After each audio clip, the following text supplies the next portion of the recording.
Hello, everybody, and thank you for joining us for another episode of the Financial Commute. I'm your host, Chris Galeski, joined by wealth advisor and partner, Kevin Rex. Kevin, thank you for joining us. Thanks for having me. We're here to talk about investing in real estate. There's a few different ways to do it, right? You can invest in real estate directly and be a landlord. You can do it through a real estate investment trust, or you can do it through like a private fund that invests in real estate for you.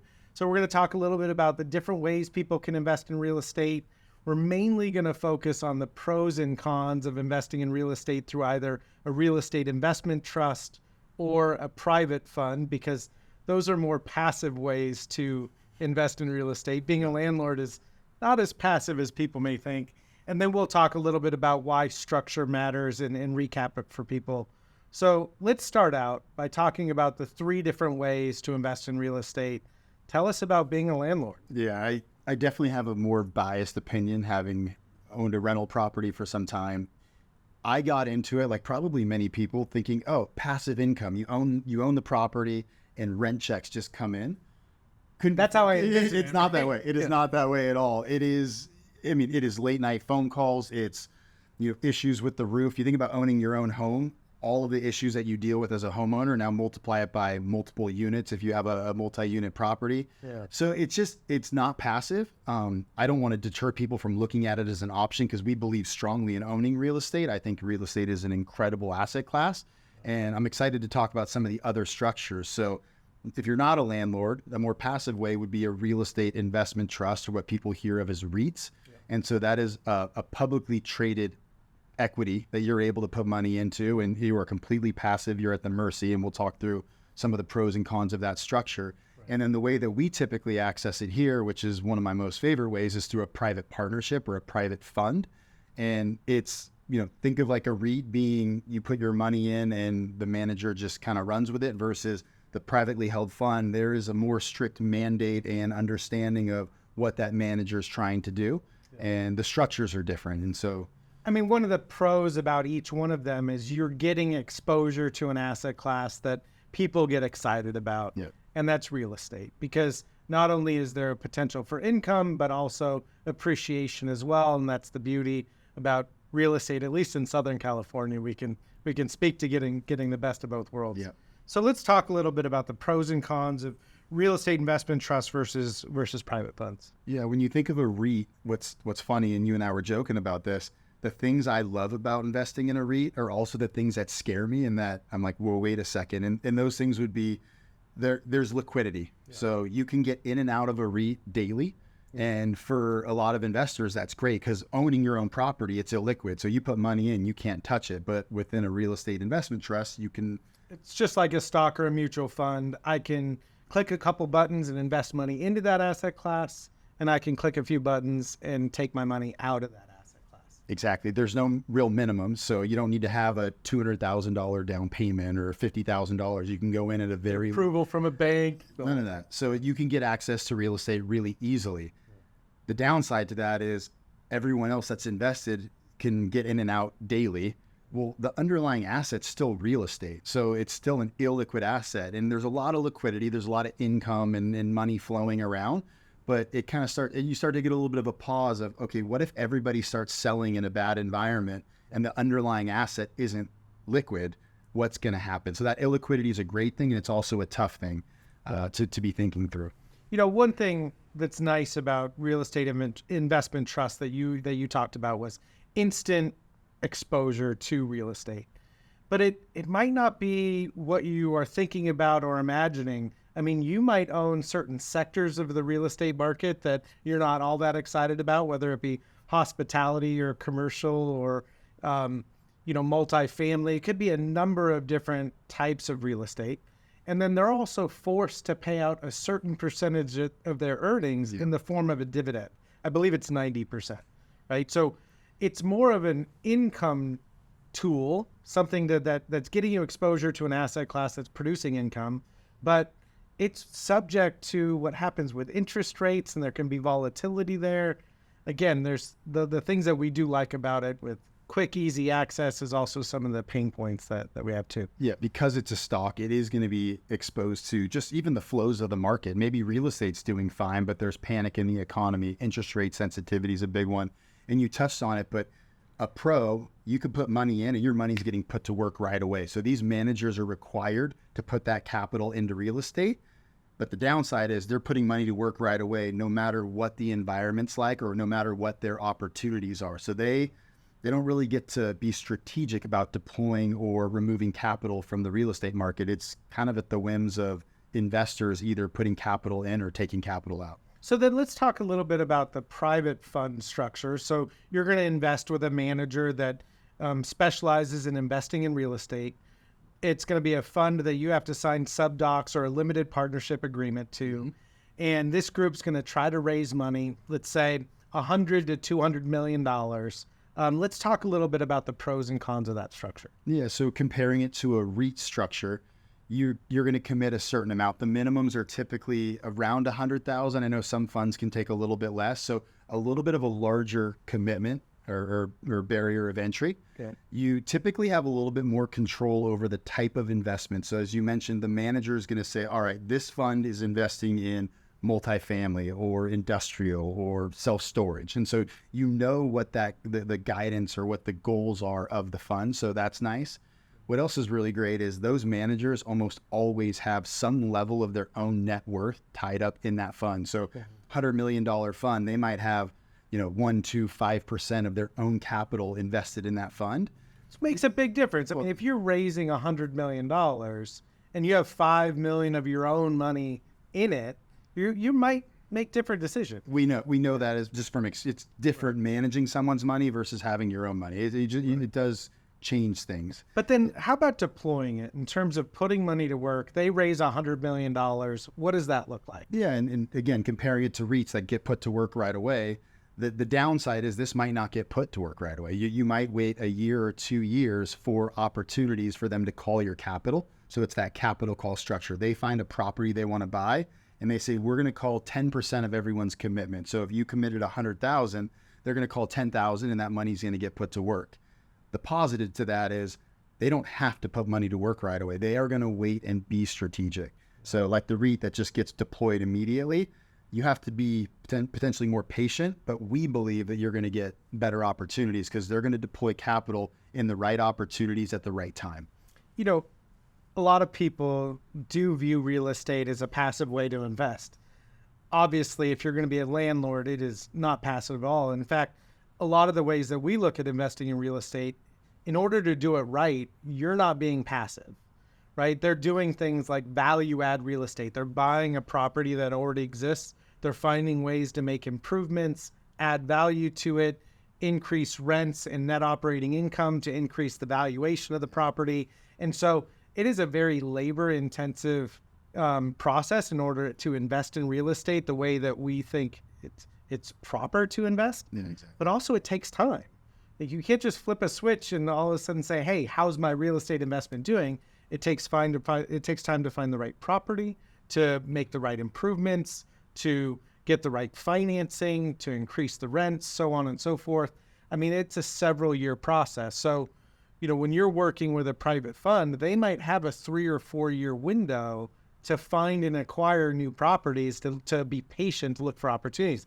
Big difference than here's money and put it to work and go buy it now. Absolutely. And when you own an individual property, you're concentrated in that property. And there's pros and cons to that. If you hit a home run, obviously there's huge upside to that, but you don't have diversification. And most likely you're going to buy a property either close to where you live.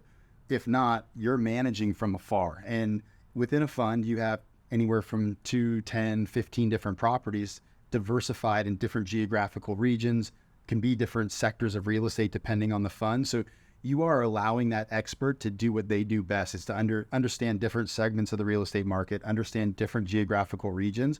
And then I think the biggest piece you hit on is going back to 2009, 2010, you could buy a property, slap some paint on it, increase rents, and you had an incredible investment. That's not the world we live in today. You have to buy a property and add value in some way. If you're not a real estate professional, how do you know where to buy? How do you know where to and how to add value? it's much more complicated space right now. And so using somebody that does it for a living, that their full-time job is investing, because it's not passive the way that we had talked about. Oh, right. Let it be passive for you and let it be active for them. You don't want it to be your second full-time job. Yeah, look, I'm a big proponent of having different forms of income coming to you, so that way you've got freedom in life. But investing in real estate is definitely not passive.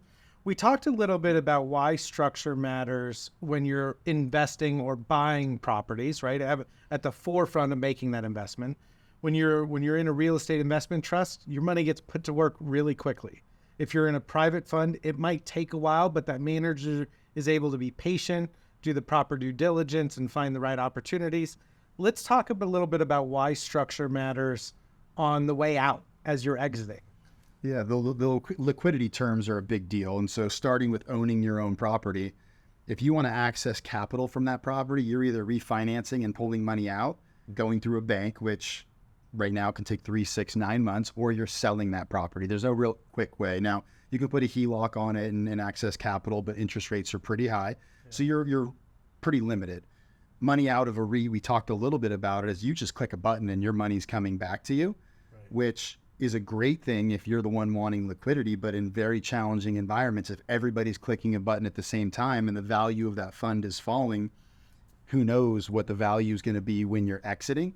And then you do have probably the least amount of liquidity when it comes to the private fund. So you really are investing in a long-term vision, which in our minds, that's what real estate should be viewed as. It should be viewed as, hey, let's give this thing time to season and create value and create income over time. Yeah. But usually the terms of those funds are anywhere from 5 to 10 years to be able to say, hey, I want my money out. Mm-hmm. But what we do here at Morton is we structure the fund in a way where we're getting income along the way, and the general partner is incentivized to get us money back as quickly as possible. So they don't get their participation profit until we've gotten back 100% of our commitment and a preferred return. And so again, it aligns our interests in getting our risk capital off the table. They get a nice kicker, but that's great. Once we've gotten our risk capital back, we want everybody to win together. But that should be viewed again more as like a 5 to 10 year lock in more real estate partner funds. Yeah, I like the way that you brought it up in terms of the alignment of interests when it comes to investing in real estate, and making sure that the investment vehicle or the people that you're investing with align with the actual investors themselves. And when you're with a real estate investment trust, you kind of don't know who's on the other side of the table. You're not able to speak with them and talk to them. Go back to COVID 2020. Let's say you were in a real estate investment trust that was, even owned a bunch of multifamily apartments, right? Feels pretty safe. You're invested in an asset class where people need a place to live. But again, March of 2020 was really, really scary, and there was a lot of unknowns. If you're in a real estate investment trust, there might have been a lot of people that were clicking buttons to sell because they needed liquidity. They were worried about their jobs or the future of the economy. That fund might have had to offload properties during that stressful time. Whereas, a couple of the groups that we invest with, the private funds, they were able to work with their tenants and find the subsidies that made sense for them for rent assistance, or, to kind of manage the properties and the decisions, or hold on to cash flow that was coming in to help the investors stay committed long-term, as opposed to having to sell a property at a fire sale or a discount price. So totally different experience. And in fact, the Blackstone Real Estate Investment Trust is sort of like a hybrid of these two, right? It was one that, it's a REIT that raised a lot of money. I'm going to get this number wrong, so don't hold me to it, but let's say it was $100 million. But then they started to have trouble, and they needed to create liquidity. Well, they had a provision in there that said, we're only going to allow for 5% of this fund to be liquidated on a quarterly basis. Yeah, gate provision. Gate provision, right? So that way they didn't have to sell things at a discount price to create liquidity. It was just going to wind down over time and hopefully keep things intact. And as stressful as that might have been for Blackstone and the B REIT, when they got that large redemption notice, it's actually worked out in the investors' behalf, because those properties have held up fairly well by having that provision in there. Yeah, people think of illiquidity as, oh, I can't access my money. That's a bad thing. Yeah. But it's actually, in these types of investments, that structure is the protection. If everyone could have sold and you were late to the game and hitting that button, who knows what your value would have been. But because they can't, they limit the redemptions, that holds the value. And just going back and touching, the world was ending in 2020, and you think about some of our partnerships. I remember, KCB being one of them, where they actually had a hotel, and they had decisions to make. Do we sell it? Do we hold on to it? Do we take it to market? Because it wasn't actually up and running. Yeah. And they were able to decide what was best because they were in control. They weren't beholden to investors forcing sales. They knew that they had as much time as they needed. And they were able to say, look, this is an asset that we want to hold long-term. It's going to be troubled right away, but if we just hold it, we have long-term debt so we can weather this storm. They actually held an empty hotel for a period of time until the world opened back up and travel started and events, weddings, and so forth. But they were able to do that because of the structure. Yeah. They were in control. And I think that's a huge thing when you're investing in an asset class like real estate. Look, I'm clearly biased as well. We all have our biases for different reasons. But like when I'm investing in in an investment like real estate, I want to have as many of the things that we can control on my side of the table, right? That's the property type. That's how much we're going to put into to add value. That's the amount of debt and the rate or the time period that we have it, along with the decisions around when we want to sell as a group of partners. And when I'm invested through an index fund or a real estate investment trust, and I don't control many of those factors, that's where I get worried during uncertain times, because the people across from me might not be comfortable selling, and their decisions could impact the value of my investment. And that's where I struggle a little bit. And all of these different structures have there's a good part to them too. So for those that don't have access to private funds or buying their own property, it's not that REITs are bad. There's just some risks to be aware of. And so it gives great access to those that smaller amounts or need to be able to go in and out as their finances dictates. Right. Well, I love it. Obviously, we believe in real estate long term as a competing asset class for growth and income. And Kevin, thank you for joining us. Appreciate it, Chris. Thanks.